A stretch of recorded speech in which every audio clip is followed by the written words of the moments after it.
हरे कृष्णा, राधे राधे। आप सभी का दिन शुभ और मंगलमय हो। श्रोताओं, पिछली कथाओं को सुनने के लिए आप सभी भक्तों का दिल से बहुत बहुत धन्यवाद। भगवान आपको इन कथाओं को सुनने का पुण्य फल प्रदान करे। जय श्री हरि विष्णु। तो आइए सुनते हैं पुण्य फल देने वाली आज की महात्म कथा और साथ ही सुनेंगे भागवत गीता का पाठ भी। तो आइए सबसे पहले पुण्य फल देने वाली कथा को सुनते हैं। तो आज हम इस कथा में सुनेंगे माता पार्वती ने भगवान शिव से कहा, हे भगवान, आप सभी तत्वों को ज्ञाता हैं। आपकी कृपा से मुझे श्री विष्णु संबंधी अनेक प्रकार के धर्म सुनने को मिले जो कि समस्त लोक का उद्धार करने वाले हैं। हे देवादिदेव, अब मैं गीता का महात्म्य सुनाना चाहती हूँ जिसका श्रवण करने से श्री हरि की भक्ति बढ़ती है। हे प्रिय भक्तों, माता पार्वती की बात सुनकर महादेव जी बोले, जिनका श्री विग्रह आलसी के फूल की भांति श्याम वर्ण का है, पक्षी राजगरुड़ ही जिनके वाहन हैं, जो अपनी महिमा के सभी नहीं होते तथा शेष नाग की सैया पर शयन करते हैं, उन भगवान महाविष्णु की हम उपासना करते हैं। हे देवी पार्वती, सुनो, एक समय की बात है।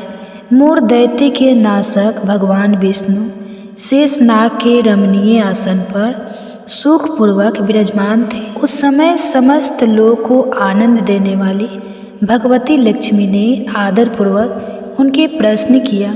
माता ने पूछा कि हे भगवान, आप संपूर्ण जगत का पालन करते हुए भी अपनी ऐश्वर्य के प्रति उदासी से होकर जो इस क्षीर सागर में नींद ले रहे हैं, इसका क्या कारण है? यह सुनकर भगवान विष्णु बोले, हे सम्मुखी, मैं नींद नहीं लेता हूँ, बल्कि तत्व का अनुसरण करने वाली अंतर्दृष्टि के द्वारा अपने ही महेश्वर स्वरूप का साक्षात्कार कर रहा हूँ। यह वही तेज है जिसका योगी पुरुष कुशाग्र बुद्धि के द्वारा अपने अंतकरण में दर्शन करते हैं तथा जिसे मीमांसा विद्वान वेदों का सारा तत्व निश्चित करते हैं। हे देवी लक्ष्मी, वह माहेश्वर तेज एक अजर प्रकाश स्वरूप आत्मरूप रूप शोक से रहित अखंड आनंद का पुंज निष्प्रभ है, उसी का अनुभव करता हूँ। हे देवेश्वरी, यही कारण है कि मैं तुम्हें नींद लेता हुआ सब प्रतीत हो रहा हूँ। यह सुनकर लक्ष्मी जी ने कहा, हे अंतर्यामी, आप ही योगी पुरुषों के धैर्य हैं। आपके अतिरिक्त भी कोई ध्यान करने योग्य तत्व है, यह जानकर तो मुझे बड़ा ही कौतूहल हो रहा है। यह चराचर जगत की सृष्टि और आहार करने वाले स्वयं आप ही हैं। आप सर्वसमर्थ हैं। इस प्रकार की स्थिति में होकर भी यदि आप उस परम तत्व से भिन्न हैं तो मुझे उसका बोध कराइए। फिर श्री भगवान बोले, हे प्रियात्मा, का स्वरूप द्वैत और अद्वैत से पृथक भाव और अभाव से मुक्त तथा आदि और अंत से रहित है। शुद्ध ज्ञान के प्रकाश से उपलब्ध होने वाला तथा परमानंद स्वरूप होने के कारण एकमात्र सुंदर है, वही मेरा ईश्वरीय रूप है। आत्मा का एकत्व ही सबके द्वारा जानने योग्य है। गीता शास्त्र में इसी का प्रतिपादन हुआ है। अमित तेजस्वी भगवान विष्णु के यह वचन सुनकर लक्ष्मी देवी ने शंका उपस्थित करते हुए कहा, हे भगवान, यदि आपका स्वरूप स्वयं परम आनंदमय और मन वाणी की पहुँच के बाहर है तो गीता कैसे उसका बोध कराती है? मेरे संदेह का निवारण कीजिए। आगे भगवान शिव बोले, हे देवी पार्वती। लक्ष्मी माता की बात सुनकर भगवान विष्णु बोले, हे सुंदरी, सुनो, मैं गीता में अपनी स्थिति का वर्णन करता हूँ। क्रमशः 5 अध्यायों को तुम 5 मुख जानो, 10 अध्यायों को 10 भुजाएं समझो तथा 1 अध्याय को उदर और 2 अध्यायों को दोनों चरण कमल जाने। इस प्रकार यह 18 अध्यायों की वांगमय ईश्वरीय मूर्ति ही समझनी चाहिए। यह ज्ञान मात्र से ही महान पादकों का नाश करने वाली है। जो उत्तम बुद्धि वाला पुरुष गीता के 1 या आधे अध्याय का अथवा 1 आधे या चौथाई श्लोकों का भी प्रतिदिन अभ्यास करता है, वह सूर्य शर्मा के समान मुक्त हो जाता है। हे प्रिय श्रोताओं, यह सुनकर लक्ष्मी जी ने पूछा कि हे भगवान, यह सुशर्मा कौन था, किस जाति का था और किस कारण से उसकी मृत्यु हुई और उसकी मुक्ति भी हुई। फिर भगवान बोले, हे प्रिय, सुशर्मा बड़ी ही खोटी बुद्धि का मनुष्य था और पापियों का तो वह शिरोमणि ही था। उसका जन्म वैदिक ज्ञान के शून्य और क्रूरतापूर्ण कर्म करने वाले ब्राह्मणों के कुल में हुआ था। वह ना तो ध्यान करता था, ना ही जप करता था, ना होम करता था, ना अतिथियों का सत्कार करता था। वह मुंह धोने के कारण सदा विषयों के सेवन में ही लगा रहता था। हल जोतता और पत्ते बेचकर जीविका चलाता था। उसे मंदिरा पीने का व्यसन था तथा वह मांस भी खाता था। उसने अपने पूरे जीवन का दीर्घकाल व्यतीत कर दिया। एक दिन मुंड बुद्धि सुशर्मा पत्ते लाने के लिए किसी ऋषि की वाटिका में घूम रहा था। इसी बीच में काल रूपधारी काले सांप ने उसे डस लिया। सुशर्मा की उसी समय मृत्यु हो गई। उसके बाद वह अनेक नरकों में जाकर वहाँ की नाय भोगकर मृत्यु लोक में लौट आया और वहाँ बोझ होने वाला बैल हुआ। उस समय किसी पंगु ने अपने जीवन को आराम से व्यतीत करने के लिए उसे खरीद लिया। बैल ने अपनी पीठ पर पंगु का भार ढोते हुए बड़े कष्ट से 7-8 वर्ष बिताए। एक दिन पंगु ने किसी ऊंचे स्थान पर बहुत देर तक बड़ी तेजी के साथ उस बैल को घुमाया। इससे वह थक कर बड़े वेग से पृथ्वी पर गिरा और वह मुँह हो गया।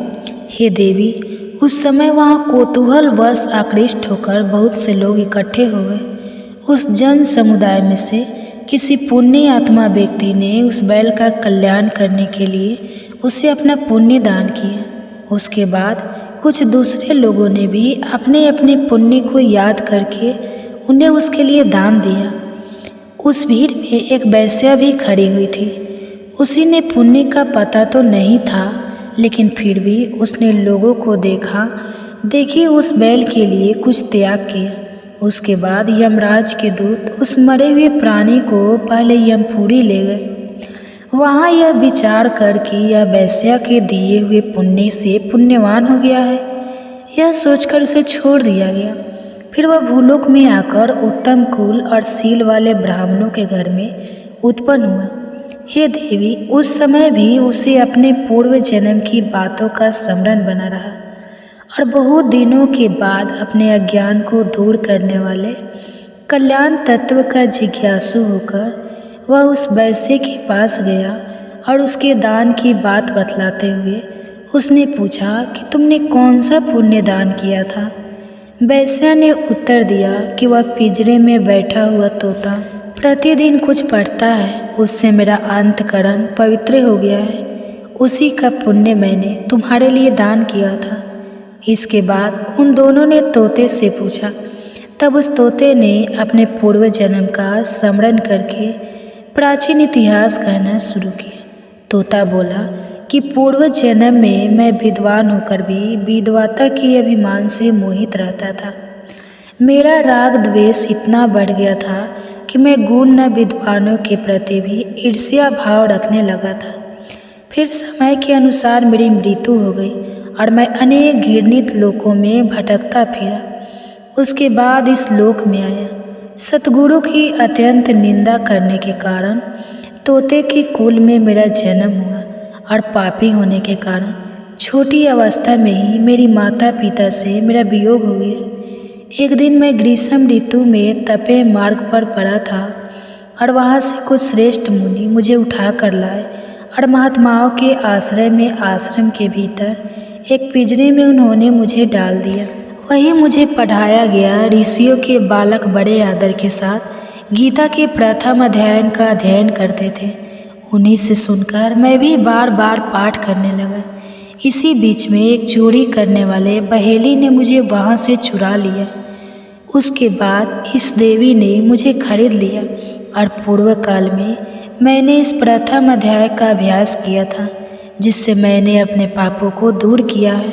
फिर उसी से इस वैश्या का भी अंतःकरण शुद्ध हुआ है और उसी के पुण्य से यह द्विजय श्रेष्ठ सुशर्मा भी पाप मुक्त हुए हैं। इस प्रकार आपस में बातचीत और गीता के प्रथम अध्याय के महात्म की प्रशंसा करके वे तीनों निरंतर अपने अपने घर पर गीता का अभ्यास करने लगे। फिर ज्ञान प्राप्त करके वे मुक्त हो गए। देवी, इसलिए जो गीता के प्रथम अध्याय को पढ़ता या सुनता तथा अभ्यास करता है, उसे इस भवसागर को पार करने में कोई भी कठिनाई नहीं होती। इसमें कोई भी संशय नहीं है, यह एकदम सत्य है। तो जय श्री हरि। तो श्रोताओं, आप सुनिए भागवत गीता का दूसरा पाठ। इस अध्याय में दिव्य रूप का वर्णन किया गया है। भगवान से निवेदन और भगवान की स्तुति के लोग, भगवान की कृपा का अवशासन, यह सब इस अध्ययन में बताया गया है। उसमें बताया गया है कि से विनती करते हैं, आपने जो मुझ पर कृपा करके आत्मा के संबंध में मुझे जो यह रहस्य है, उसकी वजह से अपनों के प्रति ही गया है। मैंने आपसे वस्तुओं के साथ और भी अनेक विभिन्न वस्तुएं होने वाले गुणों के बारे में विस्तार से सब कुछ सुना है, जिसको कि मैं एकदम सत्य मानता हूँ और जिसे सुनकर मैं आप ईश्वरीय दिव्य रूप देखना चाहती हूँ। यदि आप यह समझते हैं कि मुझे यह दिव्य रूप दे सकता है, तो हे भगवान की आप वह अपने कभी भी नष्ट न होने वाला दिव्य रूप दिखाइए। अर्जुन की इस विनती पर भगवान उस पर कृपा करते हैं और कहते हैं, लो तू बार तो मेरे सैकड़ों हजारों अलग अलग प्रकार, रंग और आकार वाले विविध रूप को देख लो। आदित्य को, रुद्र को, पक्षुओं को, दोनों अश्विनी कुमारों को और देवताओं के फीपत अलग रूपों को देख, और भी मेरे ऐश्वर्य भरे रूप को देख, जिन्हें तुमने पहले कभी नहीं देखा है। आज तो ये सारे जगत को, इस सारी सृष्टि को और इसके अलावा जो कुछ भी तू देखना चाहता है, बस सबको तू मेरे शरीर में एक ही जगह तय देखो। लेकिन यह सब तू इन मालवीय आँखों से नहीं देख पाएगा। मैं तुझे दिव्य दृष्टि देता हूँ, तो मेरे दिव्य रूप और मेरे ऐश्वर्य को देख। यह कहकर महायोगेश्वर हरि ने अर्जुन को दिव्य दृष्टि प्रदान की और उसके सामने अपना सबसे सर्वश्रेष्ठ दिव्य विराट रूप प्रकट किया। वह रूप अनेक मुद्दों और नेत्रों वाला था। उसमें अनेक आश्चर्यजनक दृश्य थे। अनेक दिव्य आभूषण और की माला पहने हुए थी। उसने अनेक दिव्य शस्त्र उठाए हुए थे। वह रूप सभी ऐश्वर्य और से भरा हुआ था। वह दिव्य तेज वाला, अनंत और सर्वव्यापी था। यदि आकाश में कई सूर्य एक साथ भी चमक उठे, तो फिर भी वह उस परमात्मा के दिव्य रूप से देश के बराबर शायद ही हो सके।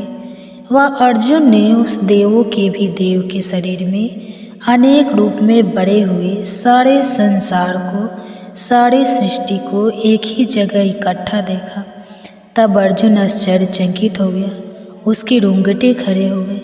उसने हाथ जोड़कर सर झुकाकर कहा, हे भगवान, मैं तुम्हारे शरीर में सभी देवताओं और हर प्रकार के प्राणियों के समूहों को देख रहा हूँ। मैं कमल के आसन पर बैठे विधाता ब्रह्मा, भगवान शिव तथा सभी दृष्टियों और सभी दिव्य शक्तियों को भी देख पा रहा हूँ। मैं तुझे सब और अनंत रूपों में देख रहा हूँ।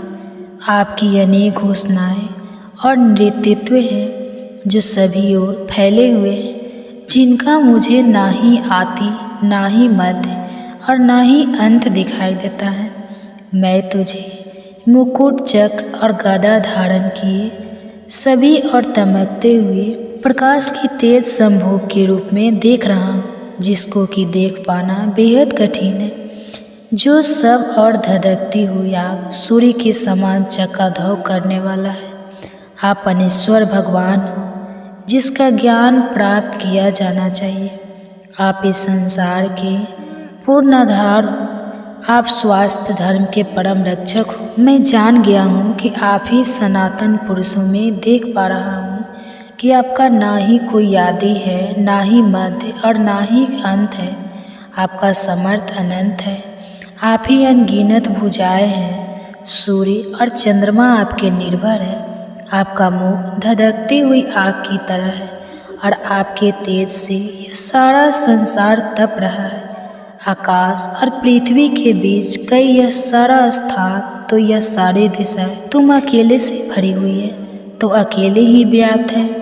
जब आपका यह आश्चर्यजनक भयानक रूप दिखाई देता है तो तीनों लोग कांपते हैं। उधर देवताओं के समूह आपके अंदर प्रवेश कर रहे हैं और उनमें से कुछ डरे हुए हैं, हाथ जोड़कर आपकी स्तुति कर रहे हैं। शेरगढ़, आदित्य कारण, पशु गणना, विश्व देवगण और अश्विनी कुमार, पितृगण, अमरुद गंधर्व और यक्ष प्रश्नों के शंभु सभी आपकी ही ओर देख रहे हैं। आप यह विशाल रूप को देखकर सभी लोग ताप रहे हैं और उन्हीं की तरह मैं अभी कहाँ पर हूँ।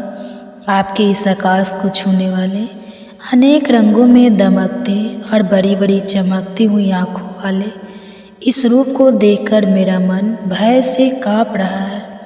मेरा न ही धीरज बंध रहा है और ना ही मुझे शांति मिल रही है।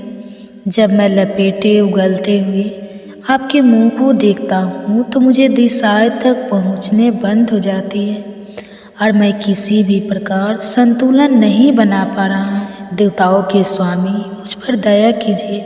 उधर सभी देवताओं के समूह के साथ राष्ट्र के सभी पुत्र भीष्म, द्रोण, कर्ण तथा हमारे पक्ष के भी प्रमुख योद्धा तुम्हारे मुखी जा रहे हैं। जैसे नदियों की तेज धाराएं समुद्र की ओर दौड़ती चली जाती है और उसमें प्रवेश करती हैं, वैसे ही इस पृथ्वी लोक के वीर योद्धा लपटे उगलते हुए आपके मुख में घुसे जा रहे हैं।